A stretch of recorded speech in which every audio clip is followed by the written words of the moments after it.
welcome back to my channel. It has been a hot minute since I have done a case video for you guys. I tried to make it as accurate as I could. A lot of this information that I have was actually directly from a documentary interviewing the family and friends surrounding this circumstance, so I really hope that all the information I have here is as accurate as it can get since it was from them directly. But of course, if I miss something, please let me know. I don't want to have any false information spread. And a reminder to always keep the comments respectful. These are real people and real stories, and sometimes their families do see stuff like this, and so we need to be respectful in our conversations and what we're saying. So that being said, I'm going to move on into today's case, and today we are going to be talking about the disappearance of Madison Scott. In all the research I've done about Maddie, she was always described as a very smart, outgoing, sporty,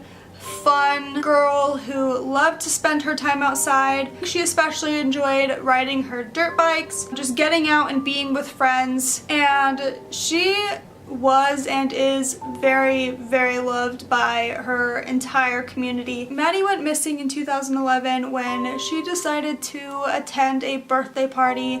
I'm not sure for who, but it was posted on Facebook, and she had some friends who decided to go. This party was being hosted at Hogsback Lake in British Columbia. Not only was it time for her to spend with friends, but it was also time for her to be outside, since it was outside at the lake and they were probably doing like a bonfire. And so it wasn't really a surprise that she decided to go that night. And on top of that, I should mention to you guys that she was 20 years old at this point, so I think she still lived at home, but she was an adult, so it's really not surprising that she was just gonna go and hang out with friends and kind of do her own thing. So Maddie and her friend Jordy headed up to the lake together, and I think they turned around and came back because they realized they forgot their tent poles. Maddie had brought her tent along with her to set up at the campsite, so they went back to the house to grab the missing tent poles, and she said goodbye to her mom and then she left. That was the last time her mother ever saw her, and that was about 9:30 p.m. that night. So after they left the second time, they went back up to the lake, and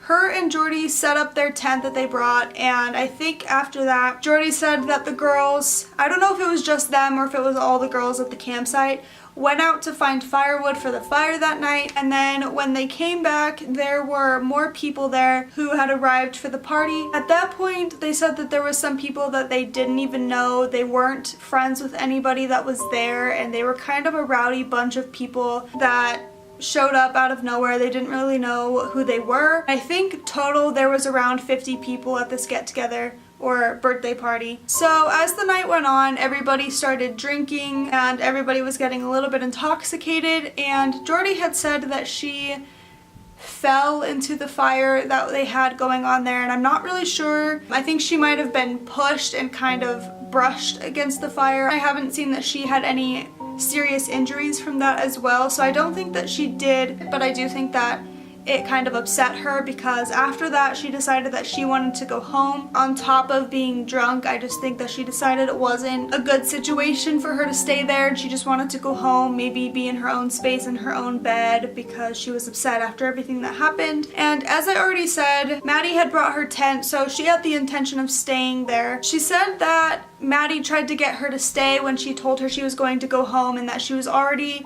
set up in her bed by the time she left. Basically at this point they split. Maddie didn't go home with her, and Jordy said when she left there was only about 5 people left at the campsite. So a lot of people, including Maddie's parents, think that she thought other people had the intentions of staying that night as well. Basically, from what I've seen, at some point, Maddie was left behind, essentially, and everybody left except for her. I'm just gonna add in some questions that I have about this before I move on to the rest of the case. Obviously, a big question is, why did everybody leave her? I know that Jordy has been a huge topic of discussion in this case and has caused a lot of conflict as far as her disappearance goes on why she would have left her, and I think that it's a valid question. A lot of people are kind of wondering if Jordy ever had the intentions of staying there in the first place, but also you can't make somebody do something they don't want to do. So if Maddie still thought somebody else was going to stay there that night, and maybe at that point in the night she felt comfortable with whoever was left there, she maybe just didn't want to go home with Jordy, and that's fine. She was an adult, she can make her own decisions. Obviously Jordy can't make her do anything she doesn't want to do. So if that was the case, it's understandable, but I've also not seen it said that that was the case, just that obviously she didn't want to go because she didn't go, but I haven't seen anything about her saying that she was comfortable with who was there and she was fine, and telling Jordy to go because she tried to get her to stay. So that to me says that she still wanted a friend around and would have felt more comfortable had she stayed, and I'm sure that she would have.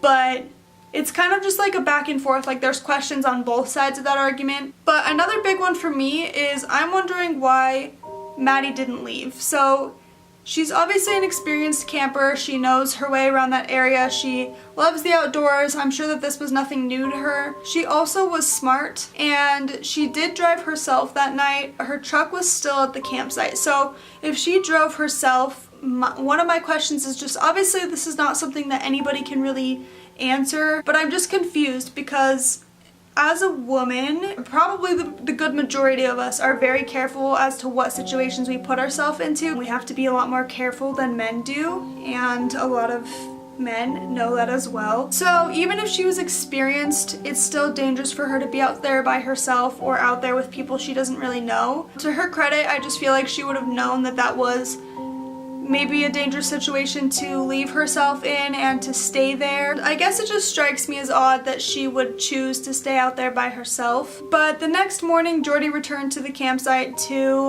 I believe, maybe get some things that she had left behind. She noticed that the door to Maddie's tent was open, and she said everything inside kind of looked like it was pushed to the side a little bit, but she said that she didn't see Maddie. I'm a little fuzzy on whether or not she contacted the parents. I've seen both things said, that she contacted them to let them know that she didn't see Maddie. She didn't have any like suspicions right off the bat, but I haven't seen that said in a lot of places. So I'm also not sure if she didn't actually contact them, because I don't think it was mentioned in the documentary I watched of her talking about this. So it's possible that she actually didn't bring it up until they were worried about Maddie missing, and she might have said, oh yeah, I went up there yesterday morning, but I didn't see her there. Since they were worried about it later on, it could have just been a topic of discussion later, and maybe she didn't give it a second thought when she was up there the first time, because she could have thought Maddie was just out walking, and like we talked about already, she loved the outdoors, so it's not a stretch that she could have just been out hiking for a little bit. Maddie's mother, Dawn, said she didn't really notice anything was wrong until Sunday morning. I don't think I really put it in perspective, but Maddie left Friday night around 9:30, and then Jordy returned Saturday morning, and Maddie's parents didn't really suspect anything was wrong until Sunday morning, because she didn't really have any like concrete plans that weekend. They knew that she was going up to this lake, but other than that, they didn't really know who she was going to be with. She was an adult, she kind of did her own thing, so I think that the party did resume that Saturday night. So everybody went Friday, and then people came back on Saturday, and so it's possible that she could have just stayed out there again. That morning she tried to contact her a couple of times, and she didn't get any answer. At first they once again didn't really suspect anything because they knew that service was spotty up at the lake. So she contacted Jordy's mother as a way to kind of try and reach Jordy and see if she knew anything about Madison's whereabouts. And when she talked to Jordy's mother, she found out that Jordy had actually been home since the night before, and I think she even found out that Jordy was at work that day. So when she found out that information, she immediately called her husband, who then came home from work, and they decided to drive up to the campsite together. When they got up to the campsite, they found Maddie's tent and Maddie's truck along with her belongings, but they also did not see Maddie. The only things that were missing were her keys and her cell phone, but the rest of the belongings that she had with her were found at the campsite. And besides her things, the rest of the campsite was completely empty. There was nobody there, nobody else's stuff was there, but there were people camping nearby that Dawn decided to go and talk to and ask if they had seen her, and she actually discovered that they were some of Maddie's friends, but they told her that they hadn't seen her lately. So they started to broaden their circle, and they kind of checked some nearby trails or trails leading directly off of their campsite to see if they would find Maddie or notice anything out of the ordinary. When they didn't find anything, they decided to contact the police, and to give you a time frame, I think that was about 10 to 15 minutes after they arrived at the campsite, so it was pretty fast. As soon as they didn't see anything immediately strange or any sign of her other than what was left there, they contacted the police almost immediately. RCMP. Hi, I'm calling. My daughter's 20. We're at Hogsback, and I haven't heard from her since Friday night. And we just came out, and our pickup is here in the vehicle, and people haven't seen her at all. Okay, what's her name? Madison Scott. And what's her date of birth? April 29th, 91. So she was last heard from on Friday? Friday night, yes. Okay. All of her stuff's here, but yeah, I don't know. Where does she live? With you? Yes, with us in Vanderhoof. So the police arrived around noon, which was shortly after the call was made. They asked Maddie's parents to start contacting anyone they knew that was at the party that night so they could start bringing them in for questioning, just to kind of see if anybody had seen her recently, but I don't think it was necessarily that they were investigating any sort of serious crime, but just to kind of see if maybe she had been with somebody. To my knowledge, everybody that was at the party cooperated in coming down and answering questions, and I think most or all of them had also agreed to take a polygraph test just to kind of clear their name from this investigation. That's over 50 people. So they started suspecting that they weren't looking for somebody who was actually at the party, but maybe somebody who had just been in the general area at the time. The investigators on this case searched a ton, you guys. They searched so much. The investigators were assisted by search and rescue for the first few initial searches in this case, but they searched by land, air, and water, and they even had private searchers who would conduct searches of properties and the surrounding area, like locals who were familiar with it and could report back. They had a lot of volunteers from the community coming out to search for her. They had people donating their time and their own private equipment to do this, and we'll get into some of those people a little bit later. They had locals who knew about these areas because this is a very huge forest, big lake. There was other lakes and bodies of water close to this area. It was a very dense terrain. Since it was so dense, they had to really search through everything, but they had a ton of people coming together to search and find Maddie. Like I said, if you take a look at the forest area surrounding Hogsback Lake, it is huge. Like, it is massive, a big area. I can't even fathom how difficult it is to search an area that large super accurately. So in the documentary I watched about this case, I will link that down below for you guys. Maddie's cousin kind of walked through some of the roads and areas around Hogsback Lake and kind of leading away from it. He basically said that you could end up hours away from where you were last seen in this area without ever touching or seeing a major road. And on top of that, there are multiple other lakes and bodies of water in this area that also lead back to this large forest. I know that there's quite a few locals who did report some abandoned cabins and stuff to have police go and search those, because there's a lot of cabins and abandoned properties in this area that they couldn't even see from aerial searches. So unless somebody had stumbled across one, they wouldn't know. There's just too much in this area. I feel like there's just a lot you don't see, and there's a lot that's kind of hidden because this, like I said, this forest area is so massive that there's just so much. Detlef Schilling, and I apologize if I messed up that name, is one of the volunteers in this case. He was actually a Yellowhead helicopter pilot. He had been contacted when Maddie originally went missing and contacted the company he worked for. They agreed to give away free airtime in order to help in the search for Maddie. They were able to do an aerial search, and I think they searched about 60 kilometers, which I believe equates to about 37 miles. They searched a huge amount of this land using their helicopters, and they still didn't find anything. But what they're looking for from way up in the air is such a small thing that I feel like it would also just be easy to kind of miss it. So they're usually just looking for colors of what Maddie was last wearing. That's such a tiny detail when you're looking from so high up. So I can imagine that they can never be sure if they missed something so small in their search. But remember, on top of that, they had people also walking the area while trying not to waste time. I'm sure that there were a lot of the same spaces that were checked multiple times just from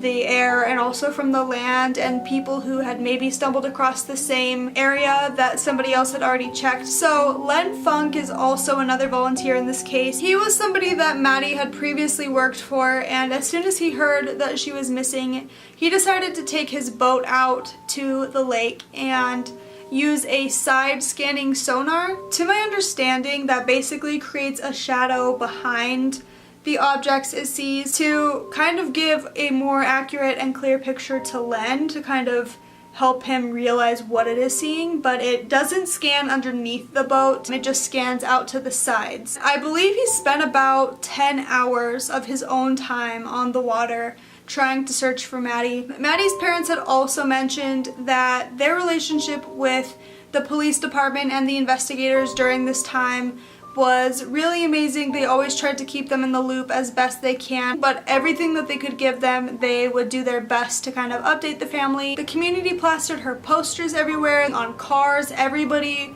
had seen her face. I think there was billboards all over town. I've even heard that to this day her poster remains in a multitude of places in hopes to find answers. The mayor has even commented and supported the search for Maddie. So this is just one of those cases where everybody really came together to try and help this family. I really like to credit those cases because some people aren't as fortunate to have that support and to have as many volunteers. Whenever I come across that, I really just like to credit and bring to light that people really did try, and still do to this day, try to do anything they can that they think would help. I think it's really amazing to see a community come together and care so much. The police have stated, and honestly more than just the police, pretty much whenever this comes up, it's stated that nobody thinks Maddie would just run away. I don't think she had any previous behaviors of doing that. She didn't seem unhappy, and I know that that can be hidden, but just with the surrounding circumstances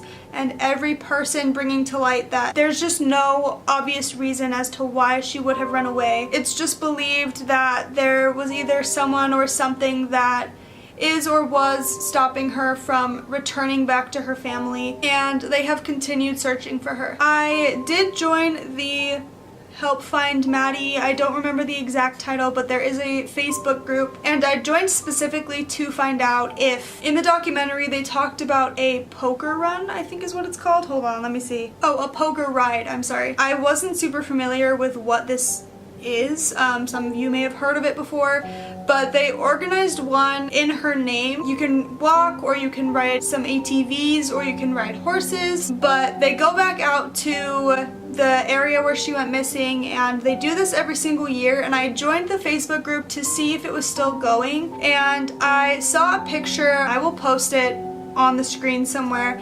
but they are still hosting this. They host this on the day that she went missing, and they've hosted this every single year since she went missing. So it's a chance to kind of keep her name out there and keep the search alive, because when somebody has gone missing for so long, I don't think families ever lose hope in a situation like this, but sometimes the community or people who maybe aren't directly involved with the case might kind of forget about something like this, not because they don't care, but just because it doesn't directly affect them. So I just kind of want to be careful on how I word that, but it tends to happen, and so I feel like this is an opportunity for her family and friends and those who know and love her to keep the search alive. It is something that they put together because Maddie loves the outdoors. Like I said, she was very sporty. She loved to ride ATVs. I'm sure she loved to go horseback riding as well. This is an opportunity for the community to come together and do something that Maddie really loved, but it's also on the day she went missing, so it really, I feel like it stings a little bit when they do it on the day that she went missing. It's a real reminder, like, this is what happened at this same exact time all of those years ago, and I feel like that's a really important thing and important detail that they brought about this, because it makes it so much more real when they can imagine this exact day. Like, this is the anniversary of when she went missing. But also, while they're out there, of course, people walking through are kind of searching the area, so it's still just to bring a lot of people together and have new and fresh eyes in the area, still searching for any piece of Madison or any clues or information that could lead back to her. I think that that's really important, and I really wanted to mention that here. I live too far to go and join this, but for those of you who live around this area, or even within just a driving distance, if you're willing to make a drive out there, join this community and this family, I know that they would appreciate the support to have more people out there and just letting them know that they're not alone. Families and people involved in stuff like this, they just don't ever forget until they're able to get the answers that they need to have closure.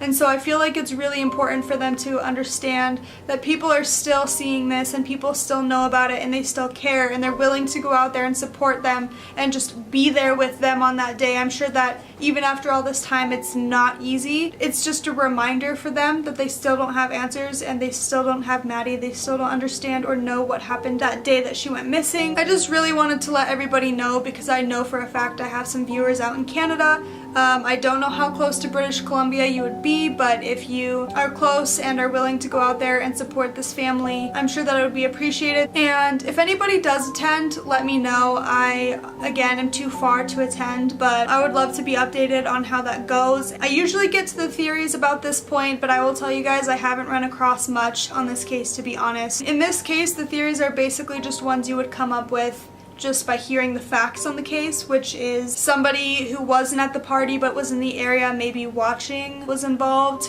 Some people think that some of the people at the party were actually involved, because my questions from earlier, like why didn't Maddie drive herself home if she realized nobody else was going to be staying out there, I feel like she's smart enough to know that that's a dangerous situation. So a question that I had was, unless something happened before she had the opportunity to leave, you know, I mean, obviously something did, but like before the people at the party left, because when Jordy left, there's only about 5 people there. That's not a lot of people, and if a couple of those people left, that leaves her almost one-on-one with somebody. And I don't want to get too far into this, because I feel like this one's just, even though it was a couple years ago, this one just feels really fresh to me. The poker ride is coming up soon, and there's just not a lot of theories. I'm just kind of relaying the few that I have heard. A lot of people question Jordy, and I kind of already mentioned that, but there's a lot of people out there who really think that she might have answers, and I'm not really leaning one way or the other on any of this, to be honest with you, but I have heard that as a theory. Like I said, there's not much. I guess the biggest theory that's kind of, I wouldn't say necessarily a stretch, but it's a little bit more of an actual theory, like some of my previous videos that people kind of piece together, things that don't really necessarily fit into this case but are a possibility. Some of you have heard of the Highway of Tears. I don't have a lot of information on this other than I believe it's just a stretch of road, obviously a highway, where a lot of women go missing or went missing. We'll probably end up looking into that a little bit more after this, but I don't have a lot of information about that except for it's near Hogsback Lake, so some people think that that could be tied into it, but that still doesn't tie in like a person. It just ties in if she had wandered that way and went missing off of that road. So I don't know exactly how close it is, but like I said, that still doesn't really tie in a person to the theory, just that it could be another Highway of Tears woman gone missing. If anybody else has heard any other facts that I missed or theories, I guess just let me know, because I really haven't heard a ton. But I think that's about all I have for you guys. I did see something in the Help Find Maddie Facebook group. Somebody had posted, I can't remember when, but in the post they said they wanted to share because sharing helps with awareness and awareness is hope, and I think that's a really important thing that I want to start sharing on all of my videos. I don't know if any of you guys have ever heard that saying before. I never have. I feel like that kind of hit me hard because there's so many cases out there, and so these videos are to spread awareness, and so I really liked that because these videos do spread awareness, and that's what they are, that's what they're for, and spreading awareness is to spread hope in reaching more people and hoping that somebody comes forward, because you never know who your video is going to reach, or even just telling people who tell people who tell people spreading stories like this, you never know who it's gonna reach, because obviously somebody knows something. Like there's no cases like this where there's not answers. Like there's always somebody who knows something, because obviously something happened here and somebody knows what, but we just don't have those answers. So I will link her family's website down below if you guys want a little bit further information. I think they have some photos. They'll probably have the information about the poker ride there. Social media is huge and things spread so fast, and so for them to be staying so active, I feel like that's a really smart thing to do in this situation. So if you guys wanted to check that out or join the Facebook group, I'm sure there's more information there. They probably post any updates that they find there, so I think it's really important. That's about all the information I have. With that, I'm just gonna close with my regular outro, which is you can subscribe down below and turn on my notifications. I try to post once a week. You can follow me on social media, that will be down below as well. You guys know the drill, I say this every video. And with that, I'm gonna close out, so thank you guys for watching and we'll see you next week. Bye guys!